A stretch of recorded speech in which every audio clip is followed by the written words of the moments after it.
नमस्कार और साक्षी न्यूज नाटक और आप सभी का स्वागत है। राजनेता तमाम परियोजनाएं और कार्यक्रम शुरू करते हैं, लेकिन उन्हें इस बात की फिक्र नहीं होती कि उसमें से कितनी परियोजनाएं पूरी होती हैं या कितने कार्यक्रम बिना किसी बाधा के निरंतर चलते हैं।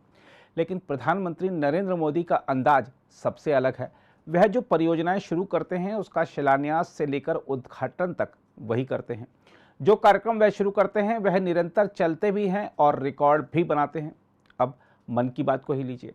प्रधानमंत्री बनने के बाद देश से सीधा संवाद कायम करने के लिए प्रधानमंत्री नरेंद्र मोदी ने 3 अक्टूबर 2014 को रेडियो पर मन की बात कार्यक्रम शुरू किया था, जिसकी 100वीं कड़ी 30 अप्रैल 2023 को प्रसारित हो रही है।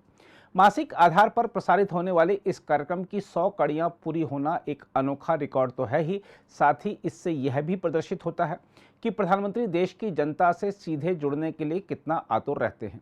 ऐसा हम इसलिए कह रहे हैं क्योंकि मन की बात में मुद्दे उठाने के लिए प्रधानमंत्री देशवासियों से उनके सुझाव आमंत्रित करते हैं। जितने भी सुझाव आते हैं उन्हें वह देखते हैं। इससे उन्हें पता चलता है कि देश में क्या क्या चल रहा है, क्या नई चुनौतियां और समस्याएं हैं, या देश की जनता सरकार के बारे में क्या सोचती है।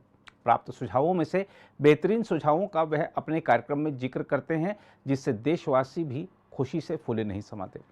आज के इस आधुनिक युग में जहां हर पल घटनाएं तीव्रता से बदलती हैं और हर कोई तमाम मीडिया या सोशल मीडिया मंचों के माध्यम से हर विषय पर समाचारों से अवगत रहता है, उसके बावजूद लोग यदि सामूहिक रूप से बैठकर प्रधानमंत्री के मन की बात कार्यक्रम को सुनने के लिए हर महीने के आखिरी रविवार का इंतजार करते हैं, तो यह दर्शाता है कि प्रधानमंत्री के मन की बात ही जनता के मन की बात है। क्योंकि देश दुनिया के सर्वाधिक लोकप्रिय राजनेता होने के बावजूद मोदी ने इस कार्यक्रम को राजनीति से दूर ही रखा है। इस कार्यक्रम में वह देश की प्रगति, चुनौतियों और लक्ष्यों की चर्चा तो करते ही हैं, साथ ही आम भारतीयों की उपलब्धियों और उनकी प्रेरक कहानियों से भी देश को रूबरू करवाते हैं। यही नहीं, प्रधानमंत्री की बदौलत रेडियो सुनने वालों की संख्या बढ़ी है और इस माध्यम में उनकी रुचि फिर से जगी है। इस रेडियो कार्यक्रम ने सामुदायिक बंधन को प्रगाढ़ करने में भी मदद की है। प्रधानमंत्री के मन की बात को जनता कितना पसंद करती है, इसका अंदाजा हाल के कुछ सर्वेक्षण परिणामों से लग जाता है। आंकड़ों के मुताबिक लगभग 23 करोड़ लोग प्रधानमंत्री नरेंद्र मोदी के मन की बात कार्यक्रम को हर महीने के आखिरी रविवार को सुनते हैं, जिसमें 65% श्रोता हिंदी में उनकी बात सुनना पसंद करते हैं। सर्वेक्षण में यह भी पाया गया है कि मन की बात कार्यक्रम मोबाइल फोन के बाद टेलीविजन चैनलों पर अधिक सुना जाता है। सर्वेक्षण के मुताबिक कुल श्रोताओं में से 44.7% टेलीविजन सेट पर कार्यक्रम सुनते हैं, जबकि 37.6% मोबाइल फोन पर इसे सुनते हैं। रेडियो श्रोताओं की संख्या कुल श्रोताओं का 17.6% है। सर्वेक्षण में पाया गया कि 100 करोड़ से अधिक लोगों ने कम से कम एक बार कार्यक्रम को सुना है, जबकि लगभग 41 करोड़ सामयिक श्रोता थे। सर्वेक्षण में पाया गया कि मन की बात सुनने वाले लोगों में से 73% ने सरकार के कामकाज और देश की प्रगति के बारे में आशावादी महसूस किया, जबकि 58% ने कहा कि उनके जीवन स्तर में सुधार हुआ है। 59% लोगों ने इस कार्यक्रम की बदौलत सरकार में भरोसा बढ़ने की बात भी कही है। सर्वेक्षण के अनुसार सरकार के प्रति आम धारणा का अंदाजा इस बात से लगाया जा सकता है कि 63% उत्तरदाताओं ने कहा है कि सरकार के प्रति उनका दृष्टिकोण सकारात्मक हो गया है और 60% ने राष्ट्र निर्माण के लिए काम करने में रुचि दिखाई। सर्वेक्षण में पाया गया कि मन की बात कार्यक्रम के सबसे लोकप्रिय विषय भारत की वैज्ञानिक उपलब्धियां, आम नागरिकों की कहानियां, सशस्त्र बलों की वीरता, युवाओं, पर्यावरण और प्राकृतिक संसाधन से जुड़े मुद्दे थे। हम आपको यह भी बता दें कि मन की बात का स्वरूप इतना व्यापक है कि इसे 22 भारतीय भाषाओं और 29 बोलियों के अलावा फ्रेंच, चीनी, इंडोनेशियाई, तिब्बती, बर्मी, बलूची, अरबी, पश्तू, फारसी, दारी और स्वाहिली जैसी 11 विदेशी भाषाओं में भी प्रसारित किया जाता है। साथ ही इस कार्यक्रम का प्रसारण आकाशवाणी के 500 से अधिक केंद्रों द्वारा किया जाता है।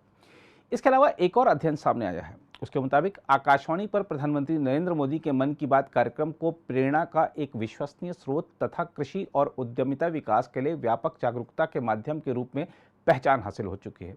अध्ययन के निष्कर्षों के अनुसार प्राकृतिक खेती, प्राकृतिक संसाधनों का संरक्षण और एकीकृत कृषि प्रणाली को अपनाने की इच्छा मन की बात के एपिसोड में शामिल छोटे किसानों का सबसे पसंदीदा विषय थे।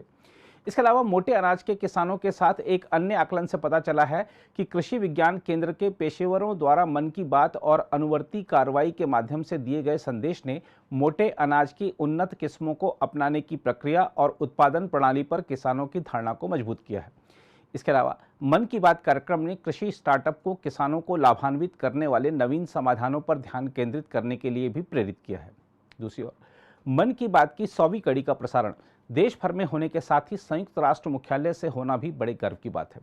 संयुक्त राष्ट्र में भारत के स्थायी मिशन ने प्रधानमंत्री मोदी के मन की बात कार्यक्रम की 100वीं कड़ी का संयुक्त राष्ट्र मुख्यालय के ट्रस्टीशिप काउंसिल चैम्बर में सीधा प्रसारण करने के बंदोबस्त किए। इसके अलावा बीजेपी ने भी मन की बात की 100वीं कड़ी को अभूतपूर्व जनसंपर्क कार्यक्रम बनाने के लिए हर संभव प्रयास किए और इसके तहत उसने देश भर के हर विधानसभा क्षेत्र में औसतन 100 स्थानों पर सुविधाएं आयोजित की ताकि लोग कार्यक्रम को सुन सकें। बीजेपी ने विदेशों में भी मन की बात के सीधे प्रसारण के प्रबंध किए। बताया जा रहा है कि पार्टी ने एक साथ 4 लाख स्थानों पर मन की बात कार्यक्रम को सुनने की व्यवस्था करवाई है। इसके साथ ही तमाम सरकारी विभागों की ओर से भी मन की बात कार्यक्रम को सुनवाने के प्रबंध किए गए। बहरहाल मन की बात के असर पर तमाम राष्ट्रीय अंतर्राष्ट्रीय विश्वविद्यालय भी अध्ययन करवा रहे हैं, क्योंकि इस कार्यक्रम के जरिए प्रधानमंत्री नरेंद्र मोदी ने भारत में दोतरफा संवाद की जो व्यवस्था कायम की है, उसने लोकतंत्र की मजबूती में अहम योगदान दिया है। अगर आप भी लेना चाहते हैं देश दुनिया की तमाम जानकारी तो आज ही सब्सक्राइब करें हमारे चैनल को। साथ ही नीचे दिए बेल आइकन को जरूर दबाएं ताकि हर अपडेट आप तक पहुंच सके।